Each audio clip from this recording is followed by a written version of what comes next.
there, Dr. Sam Kwok today, and your host, Dr. Kasim Javid. This is another episode of the Young Thinkers Gloucester podcast. We've been fortunate to have a few different guests, and today we have Dr. Sam Kwok, a local GP partner based at the Aspen Medical Centre. We're going to be talking about a few different topics today, particularly her work at the Aspen Medical Centre, and with a real drive about healthy eating, touching on diabetes. If you haven't seen our previous episodes, please do tune in on our YouTube at Young Thinkers Gloucester. Our guest today, Dr. Sam Kwok, is someone who I know from previous events at Young Thinkers Gloucester. My wife worked at Aspen Medical Centre for a short time as well, so we have a really good relationship with the team over there. Dr. Sam has actually been a GP partner there for some time, and prior to that has been working at St. Bridge since 2003. So thank you very much for joining us today, Sam, and really looking forward to chatting about some topics. I thought we could just kick straight off a little bit about you, really, and how you fell into Aspen Medical Centre and sort of your kind of journey into being a GP partner there. Oh, lovely. So thank you so much for inviting me. We feel very privileged to be part of this. I love what you guys do, and you know the links with community. I think that means a lot with with what we are doing as well with regards lifestyle. So I was a partner at St. Bridge from 2003. In 2018, St. Bridge merged with 3 other practices: Barnwood, Heathville, and London Road Medical Practice, to become the Aspen Medical Practice. So in 2018, April, we were all one, so 30,000 size with 30,000 patients. And yes, we were 2 of the practices out of the 4 were already interested in healthy eating, low carb, before the merger. So we decided pretty much that Aspen in 2018 would become a real foods low carb practice, and we started the Eat Real Food sessions in 2018. I'd started group sessions called Cut Carbs at St. Bridge in 2016, but we rebranded it to Eat Real Food because we felt that felt more accessible and was more relevant, really.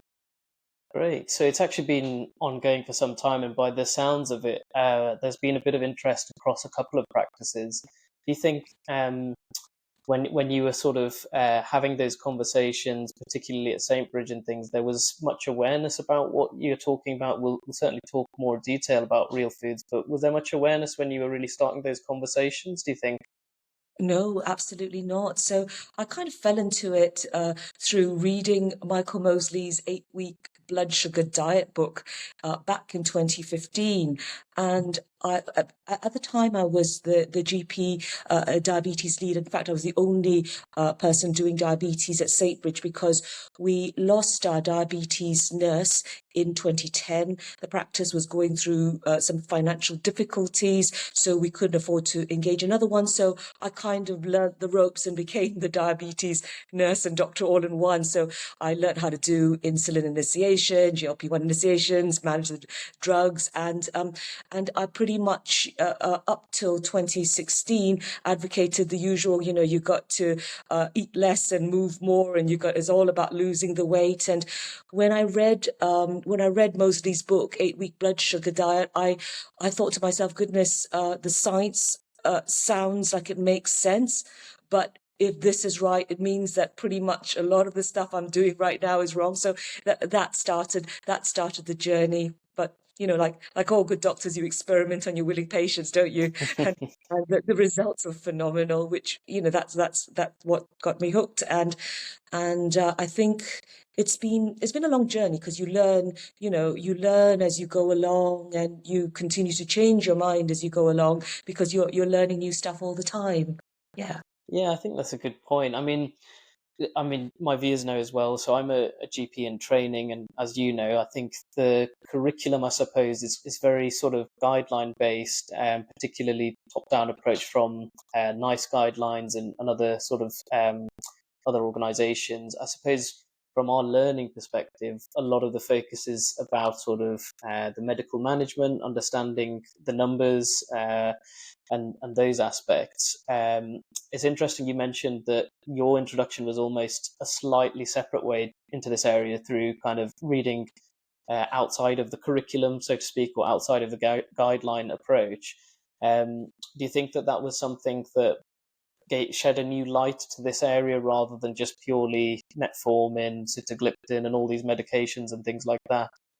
Totally. And I think what I really learned on this journey is that insulin resistance, if you like, is like the root cause of diabetes, and you have symptoms of the root cause, which is raised blood sugar, raised blood pressure, truncal obesity, dyslipidemia. All those are symptoms. The symptoms are all druggable.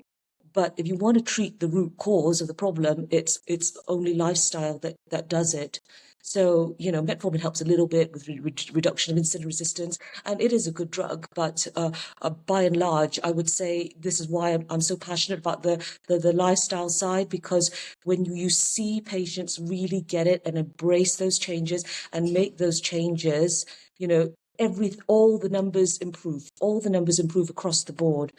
So I think, and actually there is appetite from a fair, I wouldn't say all patients, but I would say quite a number are very interested in wanting to be given the option to manage this with lifestyle. Yeah, I think nowadays, especially with the advent of social media, internet access, so much information, people are interested in these lifestyle approaches. I was at a recent sort of GP course where there was a good advice that actually, if you can, encourage patients to change whole lifestyle, you're going to have the good positive side effects of things beyond diabetes, beyond blood sugars, because working on exercise, working on diet will benefit so many more horizons than just purely one medication for one blood sugar. 100%. I totally agree with that. So, and it's about options, isn't it? It's ultimately about giving people options.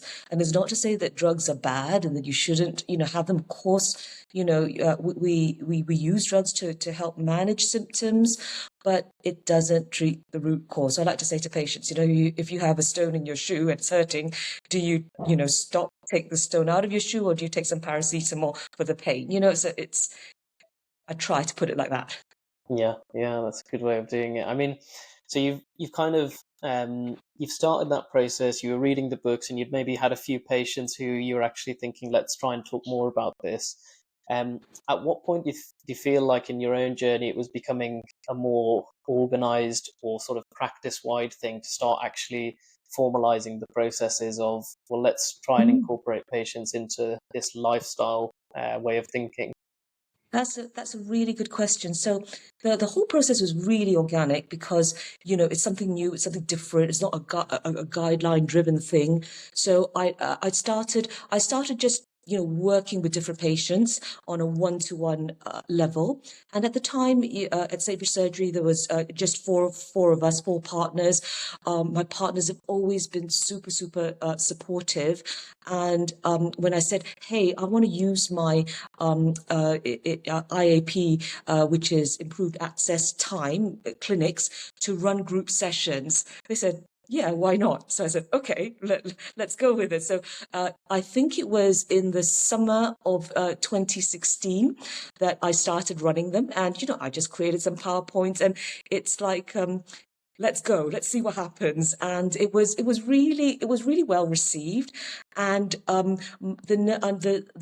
nurses that we had at the time, although not diabetes trained, started to become interested and were very supportive. And then gradually a couple of them trained to start delivering diabetes care, and they were also advocating, a low carb or a lower carb approach. Then in 2018, when we merged, my other partner, who also leads with diabetes at Aspen, Bob Hodges, he was definitely all up for that and was very, very supportive in terms of, right, we're going to do this together and we're going to, make this an approach for the whole practice. getting the nurses on board at Aspen was not too challenging, actually, because everybody was willing to work together, and they could see. I think it's because you can see the results with patients, and everybody loves being able to offer lifestyle options.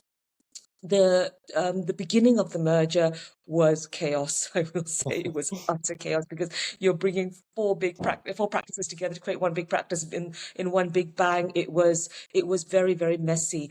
It did take us, whilst we were overall doing a real foods, a low carb approach, it did take us a few years to really get the systems organized. So we started running the group sessions as Eat Real Food in 2018.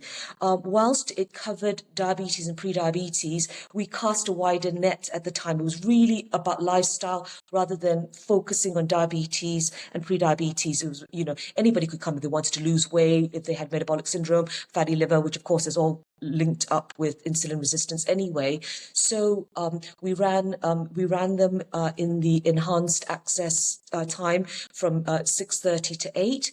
I did it together with my partners Nikki Wilson and then later Chris Andrews, and we enjoyed it really. It was really invigorating, actually, working with patients, and they found it quite novel and different.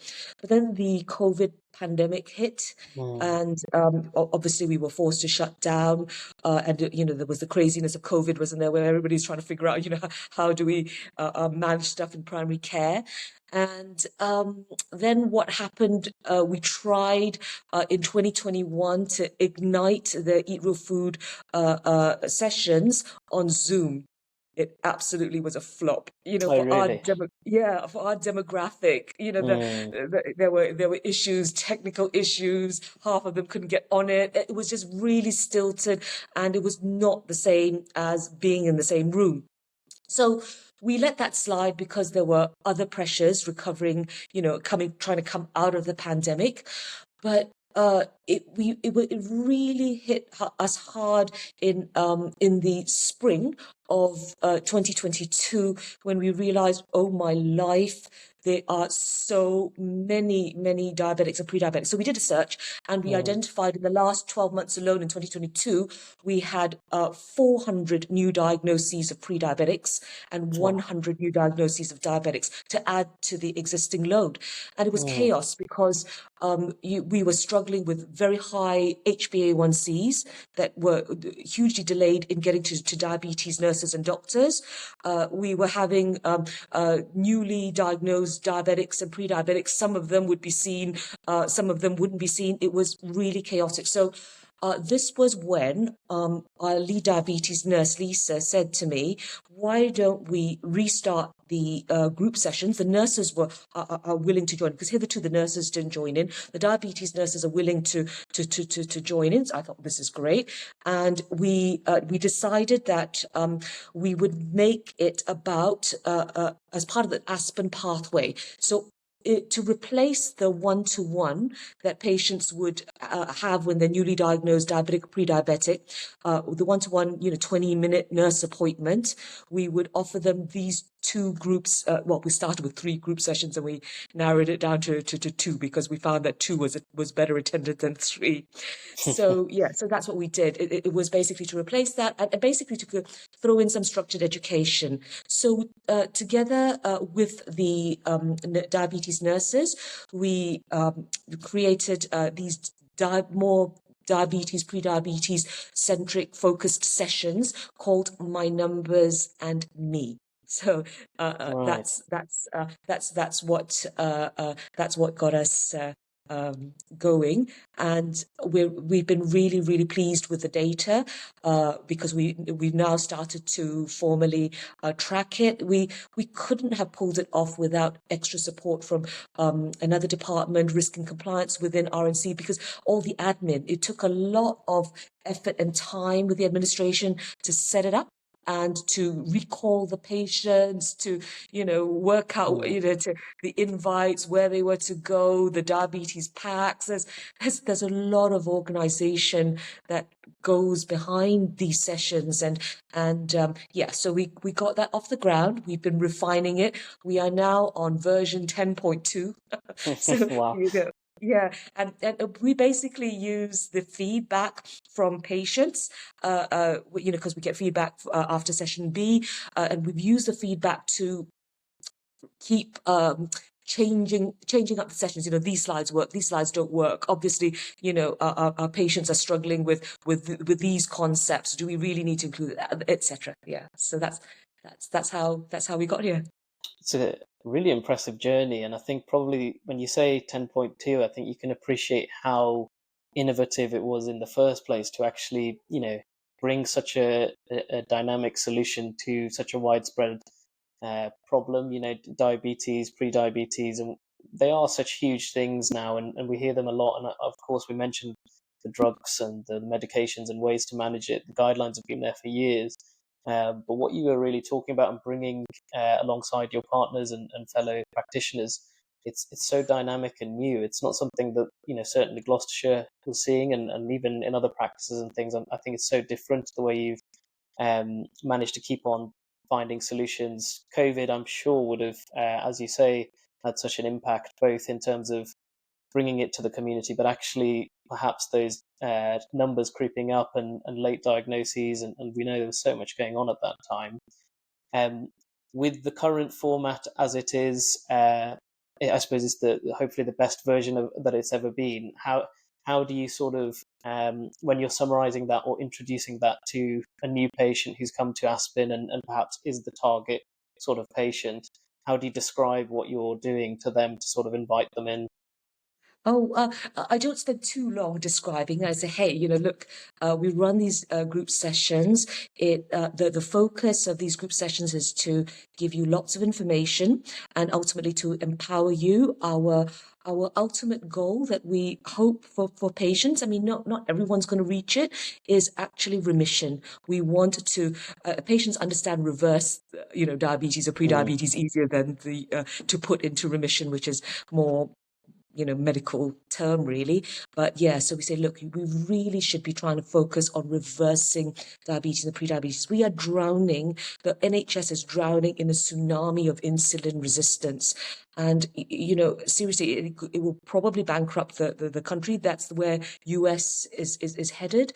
And, and this is a small effort to try to get people to, catch the low-hanging fruit, so to speak, because when people are first diagnosed with diabetes and pre-diabetes, it's like, oh my goodness, I've suddenly been given this diagnosis. This is the time to catch them and to say, right, you can reverse this. Let's do it.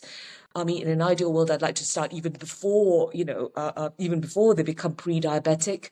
We're thinking about holding special sessions for groups like gestational diabetics, who history of gestational diabetes, who are not diabetic or pre-diabetic yet, but prevention at that level. I would love to think about doing it with a lot of the polycystic ovarian syndrome patients as well, offering them an option to look at that. So maybe in the future. Right now, we're still dealing with the diabetes and pre-diabetes workload. Yeah, I'm sure, because obviously, as you mentioned, it's such a huge practice at the minute, and your caseload must be quite big. For those of our viewers who maybe even had the label pre-diabetes or have heard of someone, how do you sort of explain that to people in the sense pre-diabetes, diabetes? What do these terms really mean for our general public? Okay, so what I kind of say to them is, look, okay, there's no such thing as mild diabetes. I've only got a touch of mild diabetes. I say it's all the same condition on a spectrum. So we explain it to them in terms of blood sugar. So if your HbA1c is 42 to 47, well, you're in the pre-diabetes range. If it's 48 and above, it puts you in the diabetes range. I like to spend time talking about the concepts of insulin resistance and how having an HbA1c of 40 but having all the features of metabolic syndrome, which is, raised blood pressure, abnormal lipids, truncal obesity, and raised fasting glucose, even though their HbA1c is still, 39, 40, doesn't make it okay. And really, it's not so important, I think. I might be considered heretical saying this, to make a distinction between pre-diabetes and diabetes, because it's all the same, is just on a spectrum. So yeah, so we spend a lot of time focusing more on what it is you can do about it. When we run the sessions, we talk about how insulin resistance is the root cause of diabetes and prediabetes. But what does insulin resistance mean? And then we talk about what, your cells becoming resistant to insulin, and at the root cause of insulin resistance. And one can get, if one is talking with another medic, you can really go at it from a biochemical level, etc. But really, it's mitochondria. It is injury to the mitochondria that makes them less efficient, that leads to insulin resistance. So we introduce it like that. And what damages your mitochondria? Well, surprise, surprise, the 4 pillars of health gone wrong. Rubbish food, not exercising, lack of sleep, stress. We also talk about how toxins and chemicals in the environment, which we don't really talk about enough, can also injure the mitochondria. And obviously some drugs can as well. So it's understanding that these 4 pillars of health, food, movement, sleep, stress, underpin all of human biology. You can't get away from it. And basically it underpins all of human biology. It underpins insulin resistance. It underpins glucose metabolism. So when we get those things right, everything else follows. Yeah, absolutely. I think some of our viewers might have come across the 4 pillar plan and those kind of terminology. It's a really useful way to explain, yeah, as you say, the biology, but also just simple thinking that actually, yeah, these are the things that will affect my health, and are there ways I can improve any of these or all of these pillars? Once you've kind of almost you've introduced it, you've talked about at your groups and with your patients insulin resistance, you've stated the problem. How do you begin to start constructing solutions, or really digging in? Is that where this sort of phrase "eat real food" starts to come in, or do you ease them into that? Where do these Yeah, conversations so start coming in? yeah, so the real food lifestyle, and I really mean lifestyle, because it's not a quick fix. It's not a diet. It's not a temporary thing. Lifestyle is, simply put, the way we live.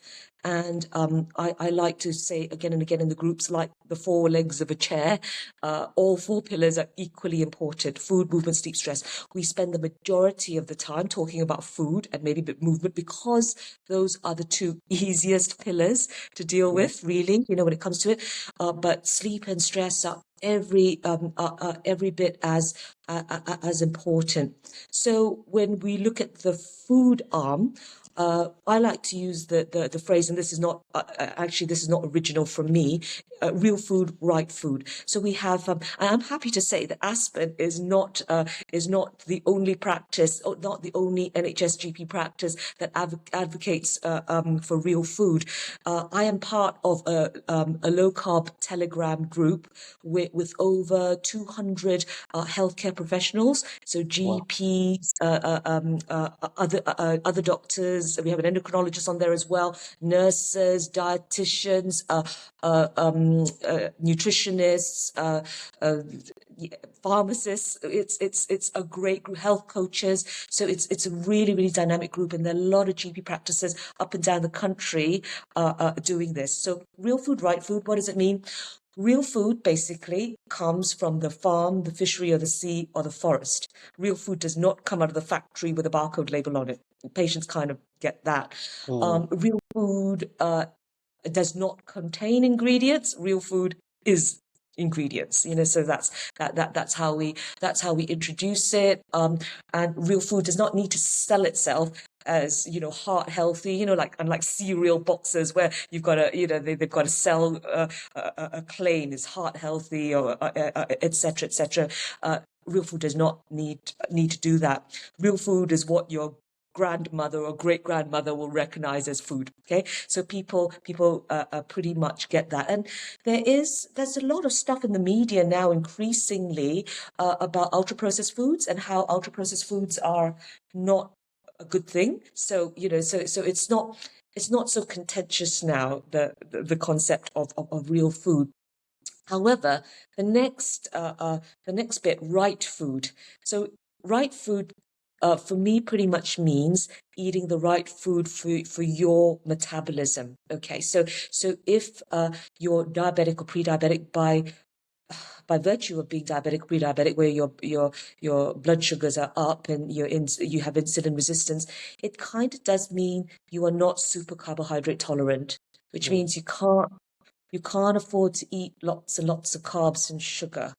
And this is what's really difficult for a lot of people, because for all of us in modern day living, a lot of starch nowadays is what's regarded as pretty normal. If you talk about taking away people's starch, they look at you and they, oh my God, what am I going to eat? So it is about restricting carbohydrates, and by carbohydrates I mean the beige carbohydrates, right? The starch, to varying degrees. So that is what I think proves most challenging for patients.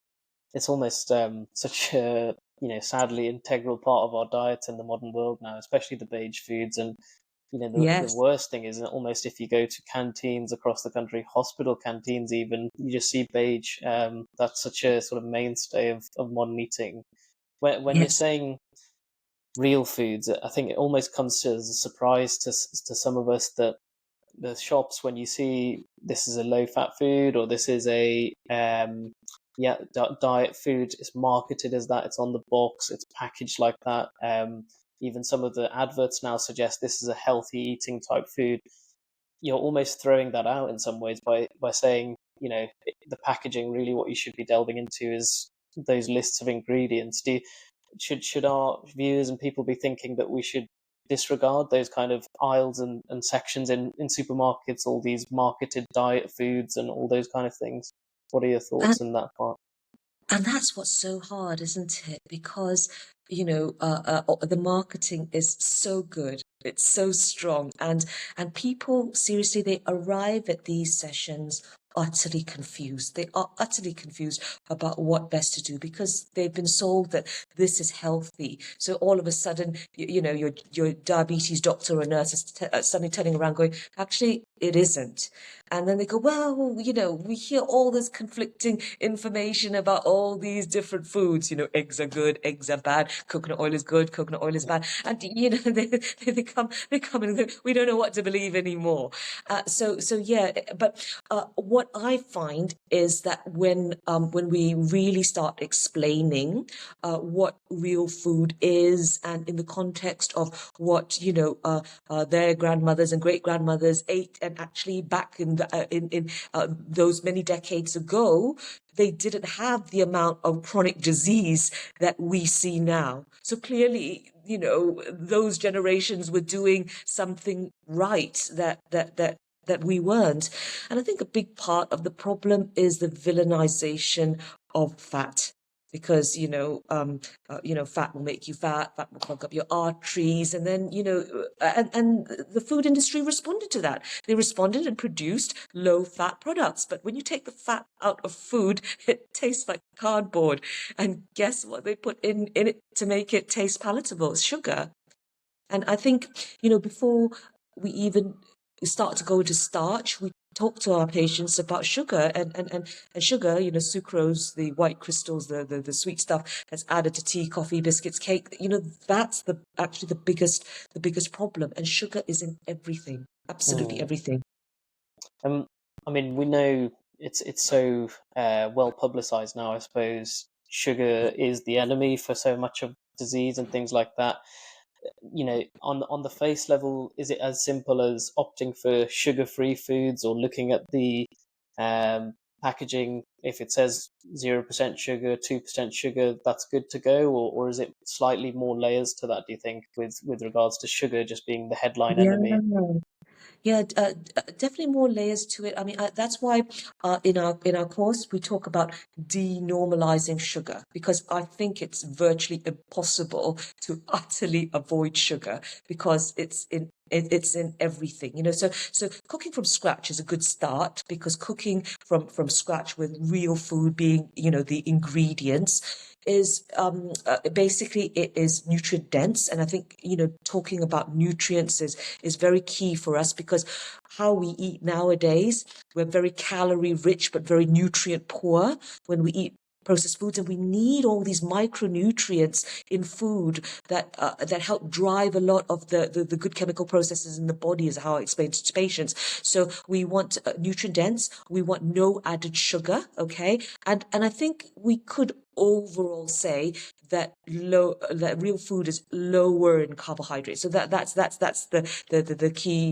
key reason to sell real food. But yeah, coming back to the whole sugar business, it is difficult. The World Health Organization advocates that in terms of added sugar, healthy, metabolically healthy adults should be having no more than 6 teaspoons of sugar a day. But Public Health England estimates are that the teenager's average intake is 19 teaspoons of sugar a day, and Wow. for adults the average is 15 teaspoons of sugar a day. So we're well exceeding the WHO limit. And the thing is that the sugar, we would say that approximately 50% of sugar intake is hidden in foods. So people know, well, if I have a chocolate bar or if I have a Coke, I'm clearly consuming sugar, but they don't realize how much sugar is hidden in everything else. So as a rule of thumb, to patients, if we get down to talking about packets of stuff, should I buy this, should I buy that? So look, if it contains added sugar, you probably really need to ask yourself, do I want it? I think that's remarkable, isn't it? And it probably isn't too surprising, but to know that as a country we're that far off recommended guidelines in terms of those teaspoons of sugar and sugar Yes. intake. I know, I've sort of sat through your talks and things like that. I know there's so much more to real foods, and it's such a large topic. I think it's wonderful what your patient groups will be benefiting from. The sugar is just one facet, the fiber, the micronutrients, the gut biome. There's so much more to that package.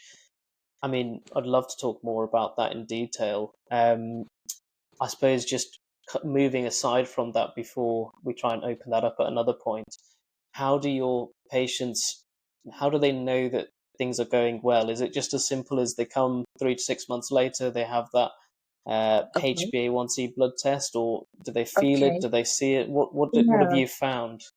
So when in July 22, when we reopened the sessions, titling it "My Numbers and Me," there were 2 key reasons why we called it "My Numbers and Me." So I had a lot of time to reflect on stuff during the COVID pandemic in terms of what was working for patients, what was not. And yeah, a few patients, would find me standing up on a soapbox giving a delivery, a motivational speech helpful, but a lot would were actually quite, oh my God, I can't do this, because as soon as you talk about, right, you've got to cut this, you've got to cut this, the shutters kind of come down, because they're fearful. There's no way I can give up starch, etc., etc. So what we decided was, based on a lot of very interesting work that's been done for ages around the world, but particularly in the US, is I started getting very interested in what continuous glucose monitors were teaching us. And obviously, I can't prescribe CGMs to my patients on the NHS, but for these purposes. But we started to introduce the idea of using glucometers. So we would provide our patients with a glucometer and a limited amount of test strips and lancets to basically work out what their glycemic response to foods were. Okay, so it's all fine and dandy, me telling you don't eat bread, don't eat pasta, don't eat rice. But why don't you see for yourself what happens? Check your blood sugar before, check your blood glucose 1 hour after, and see the response. And I can tell you that's been it's been so well received by patients. The feedback that we've had from patients has been, I mean, not every single patient. There've been one or two which go, "I don't like pricking my finger," but the vast majority actually said, "This is amazing. Really, really so appreciate this option to be able to test my blood sugar, to understand how different foods push me out of range." So we teach them what are the targets you're ideally aiming for. You don't need to be orthorexic and always think, "Oh my God, I can never go above this target ever." But this is, if you want good blood glucose control, this is what it looks like. And it's been a really interesting journey, refining the instructions and teaching people hacks as to how to play around with this. To maybe I can include some of the foods I love, but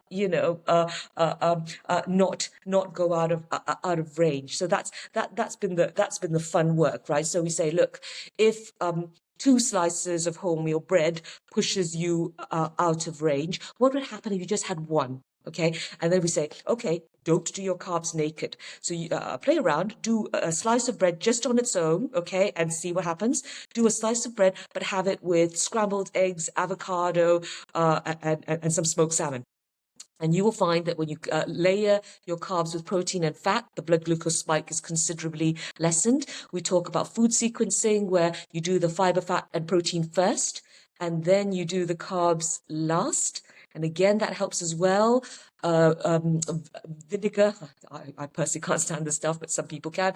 Apple cider vinegar mixed in water, had with your meal, can help reduce the glucose spike as well. Walking. Simple walking, 20 minutes, 30 minutes walking after food lowers the blood glucose really, really well.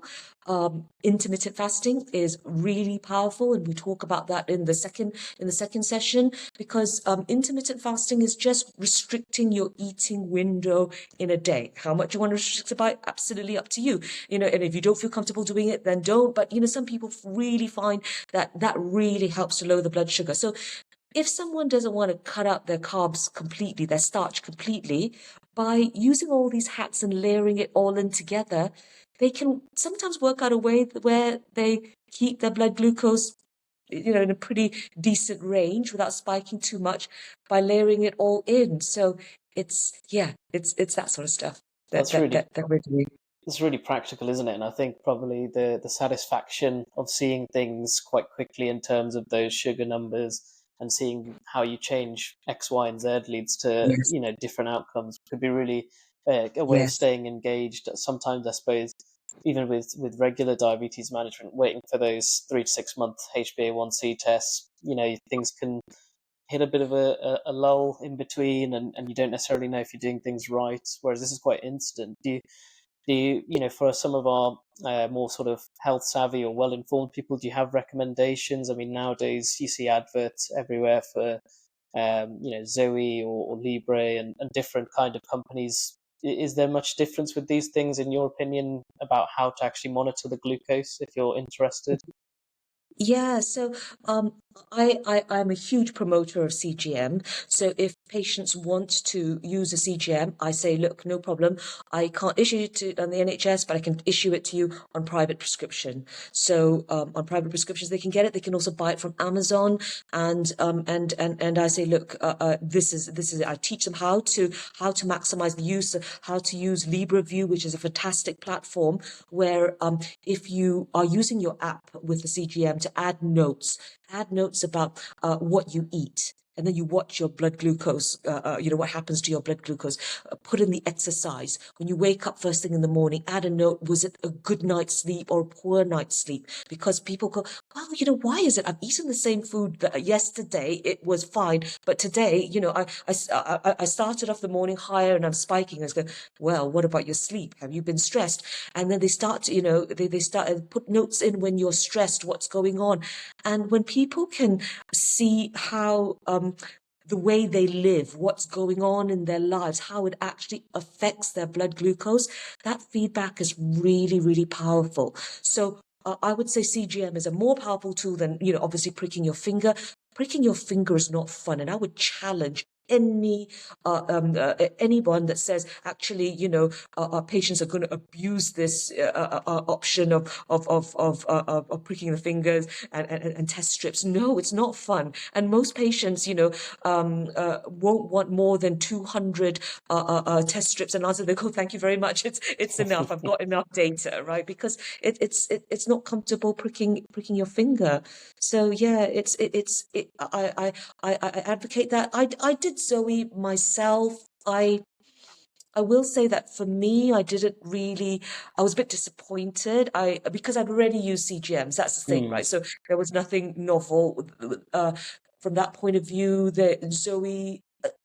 They're good in that they advocate eating a lot more plant foods, plant fiber, which I think is a good thing. So, they talk about 30 plus different plant foods a week. I certainly hit that. And so I didn't really gain very much from it. There was a lot of stuff that I pretty much already knew. I wasn't particularly impressed with the microbiome testing, because it didn't tell me much in terms of, beyond, well, you should still carry on, healthy lifestyle, eating plant foods. So I thought, well, it's relatively expensive for, to find this out. So if patients wanted to do it, I say, go ahead and do it. If they say, what do you really think? Are there other options? Then I'll talk them through these other options. We have sets of instructions to, if they want to use CGM privately, how to maximize the use of it and how to link on to LibreView and all that kind of stuff. But I think the other big bit in terms of empowering patients, and that's why we also called it My Numbers and Me, was teaching patients what all these, values, because they're so used to, when they call up the receptionist to get the results, normal, no action, right? That's all they hear. They don't understand their numbers. They don't understand what their HbA1c is, what HbA1c they should be aiming for, the importance of ALT as a marker, triglyceride, HDL. So on the course, we teach them what those numbers mean, what ideally they should be aiming for, and we encourage them to track. So one of the big barriers for patients is actually accessing blood tests, because as we explain to patients, look, we can't have random patients rocking up asking for blood tests, and then when I get the PSA blood test result back, I look at it and go, who asked this for this, in what context, what does this mean? So I've explained to them that that's why. But for our diabetics and pre-diabetics at Aspen, we've set up a system where they can call the surgery and say, I'm a diabetic or I'm a pre-diabetic. I'd like to book for my diabetes monitoring blood test. As soon as they say those words, the receptionist knows, okay, I've got to generate a blood test form for usernese, LFTs, fasting lipids, and HbA1c, and they book them the blood test. Then the second step is obviously getting the results, and it's so crazy busy on the phones these days, isn't it? So we're encouraging them all, and that's part of the whole digital progress thing, getting them all onto the NHS app. We say, get onto the NHS app. Basically, you need to request online access to your GP records. So you've got to go to, either you can do it online or you can go to see the receptionist with photo ID and say, I want online access. And when that's turned on, you can see all your numbers. And then, of course, the third step is to know what those numbers mean. And so that's what we teach in the second session. We teach them, okay, these are the numbers you should be aiming for. And we also encourage them to track their waist circumference, their blood pressure, and also their weights. So it's about empowering them to be able to independently request for their tests in between their annual checks. So at Aspen, their annual checks all happen in their birth month. But in between, it's really important, if they want to stay on track, to be able to get their blood tests when they need to know what's going on. I think that's an amazing way of doing it, isn't it? Because health education is so important, and particularly with these conditions, diabetes, pre-diabetes, and more. But empowering the patient to understand what the tests mean. Unfortunately, Google's such a minefield. If you type something like that, high ALT or HDL, you could end up in so many different places. But the fact it's integrated into this course, so we're not just talking about diet, or we're not just talking about sugar. We're actually talking about some of the hard facts and biochemical results. That's such a good, empowering way of doing it. On that point, do you have anything from your own anecdotes and experience of times where you've really seen that tracking and that progress from patients, seeing them sort of satisfied and personally really invested in their own health? Do things come to mind from your own personal experiences over the years? Well, I will say that I was really, really chuffed. A few months back, we had a look at our data, cumulative from July 22. And for those patients that attended the group sessions, bearing in mind the demographic that we look after, 1/3 HbA1cs were below 42 after attending. So we think Wow. that's, for me, that's a huge that's a huge improvement. uh, you know and and as we teach on the course as well, it's all fine to be motivated for a period of time. Anybody can be motivated for a period of time and get their act together and do it, but it's keeping it up.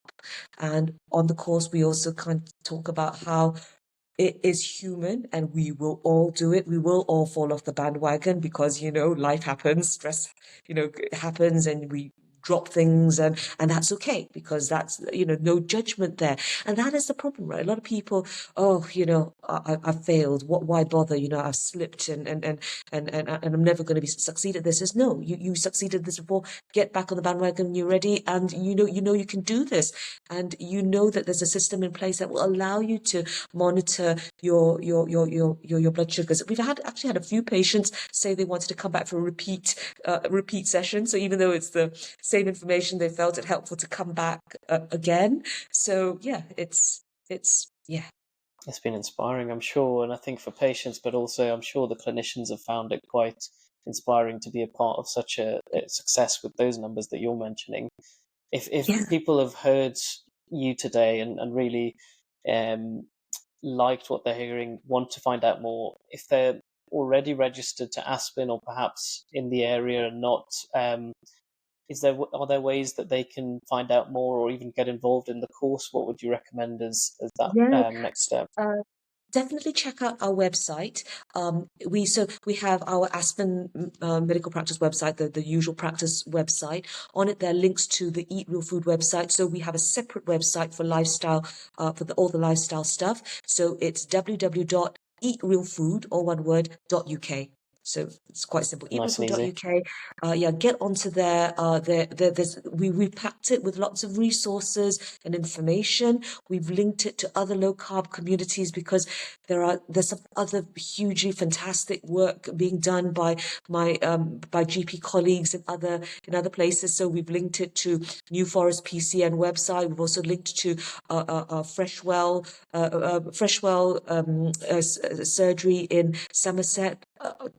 My colleagues there have done some amazing work with setting up a low carb app, low carb meal planners. Really, really cool stuff. And yeah, and they're delivering education as well. So yeah, we really, really, really, that's where you can find us. And if you click on the diabetes pre-diabetes bit, which talks about the group sessions, there is an email address on there, aspen.diabetes@nhs.net. If you wanted to come along to these group sessions, you just have to email in and we'll get you in. That's amazing. Do you, just to clarify, do you have to be an Aspen Medical Centre patient for that, or? Um, so far it's only been actually, no, tell a lie. That's not true. I have had some, because sometimes patients have friends from other surgeries. I've had people from Cheltenham come as well to the Or group sessions. So yeah, we're really open. Look, it's not precious about, oh, it's just for Aspen patients. If there were patients that were interested, we would never turn anyone away. So if somebody wanted to come, they very much are welcome to email aspen.diabetes@nhs.net, and we'll get them booked in. That's amazing. We'll incorporate the links that you've mentioned there attached to this podcast. I think we've covered so much, and I really do want to delve into Eat Real Foods almost in a separate kind of, just really honing into some of the other aspects that we didn't even get a chance today We briefly touched on some aspects beyond sugar, but even sugar, I feel like there's so much more to dig in there. And I think that's almost another episode we'd love to have you on. We had a lot of information. So much of this was brand new to them. If you were to summarize maybe in just a few key take-homes that you really want them to take away, if I pushed you to two or three, what would you want someone who is brand new to this, maybe they've even been given a diagnosis of pre-diabetes in their recent GP appointment, or maybe they're worried that their family has kind of got a strong history of diabetes. What do you think they really should take away from what we've been speaking about today? Okay, I think the first and most important message that I would get across to them, because obviously you give them too much information, it's just, they're overwhelmed. But I think the most important message is one of hope. So David Unwin, who is the original low-carb GP in the UK, he's amazing. That's where all the sugar infographics came from. His message has always been one of hope, and I think that is key. You can reverse this. You should try to reverse this, and it is possible, and you don't need drugs to do it, especially if we catch them early on. It's never too late, even if you're on insulin, it's never too late to make things better. But the earlier on you intervene, you can turn this around and actually put yourself completely into remission, and therefore not have to worry about any of the complications at all. Okay, so that's the first key message.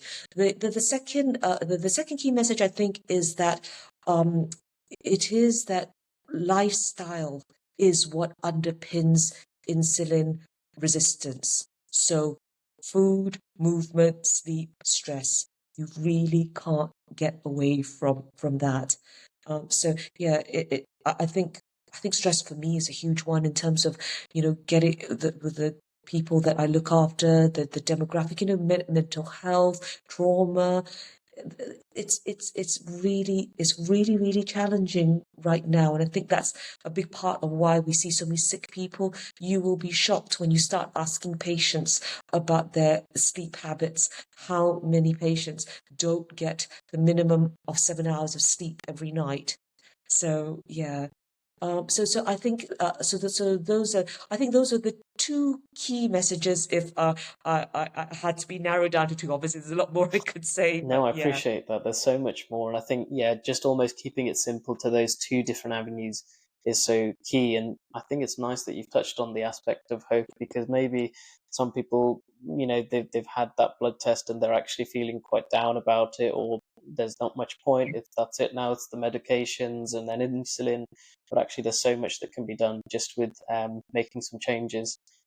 I, Yes. I frustratingly have to leave it there for today, but I think it's been such a remarkable conversation. I was really inspired, perhaps as a GP in training, maybe, but actually, just I think even as someone from Gloucester, to know the journey and so much about how much effort has been put into this course, and also the kind of the talks that you're giving out to patients. It's innovative, it's dynamic, it's also changing people's lives, and the numbers that you mentioned are proof of that. So I think that's really inspiring. So thank you for sharing that story and background. There's so much more to unpack, but we'll leave it there. And thank you so much, Dr. Sam Kwok, for coming in for this podcast episode. We'd love to have you again. Thank you for listening to this podcast, and we hope you've found some beneficial discussions.